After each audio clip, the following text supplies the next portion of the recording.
Assalamualaikum warahmatullahi wabarakatuh. Salam Om Swastiastu, Namo Buddhaya, dan salam kebajikan Rahayu bagi kita semua. Saudara-saudara yang saya cintai dan saya banggakan, bayangkan pada suatu pagi di pelosok negeri, seorang anak berjalan menyusuri jalan berlumpur sejauh 5 km hanya untuk sampai ke sekolah. Atap kelasnya bocor, papan tulisnya pudar, dan guru yang mengajar hanya satu untuk 6 kelas. Sementara itu, di kota besar, anak-anak belajar di luar berpedingin, menggunakan komputer canggih, bahkan mengenal kecerdasan buatan sejak dini atau yang biasa disebut AI. Inilah potret nyata kesenjangan pendidikan kita pada hari ini. Sebagai Ketua Dewan Perwakilan Rakyat Republik Indonesia, saya berdiri di hadapan Anda dengan satu tujuan: mengajak, membujuk, dan mempengaruhi arah kebijakan bangsa agar berpihak pada pendidikan rakyat. Kita semua telah menyadari bahwa pendidikan adalah kunci utama dalam kemajuan bangsa.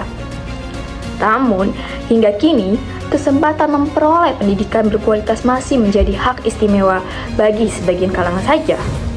Data Kementerian Pendidikan telah menunjukkan lebih dari 30% wilayah Indonesia masih kekurangan fasilitas pendidikan yang layak. Banyak sekolah dasar di daerah terpencil kekurangan tenaga pengajar, buku, bahkan akses internet. Sementara itu, anggaran pendidikan kerap terserap untuk kebutuhan administratif, bukan untuk pembangunan yang langsung menyentuh murid dan guru. Inilah akar masalah yang harus kita benahi bersama, kebijakan yang belum sepenuhnya berpihak kepada rakyat kecil. Saudara-saudara, pendidikan bukan sekedar urusan bangku dan papan tulis. Pendidikan adalah urusan masa depan. Setiap anak Indonesia, dimanapun ia lahir, di kota besar, di perbukitan Papua, atau di pulau kecil di Nusa Tenggara, berhak atas kesempatan yang sama untuk belajar dan bermimpi.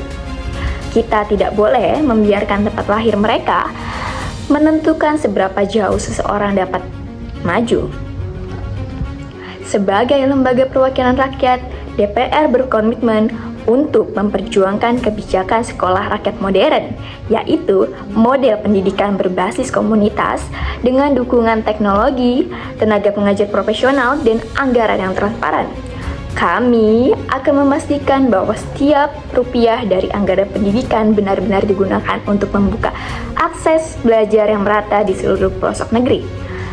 Sebelum saya menutup pidato pada hari ini, saya ingin mengajak seluruh masyarakat Indonesia, para guru, orang tua, tokoh daerah, dan generasi muda untuk bersama-sama menjadi bagian dari perubahan ini. Mari kita hidupkan kembali semangat sekolah rakyat sebagai simbol kesetaraan dan kemajuan bangsa, karena masa depan Indonesia tidak ditentukan oleh seberapa tinggi tembok sekolahnya, tetapi oleh seberapa luas kesempatan belajar bagi setiap anak bangsanya.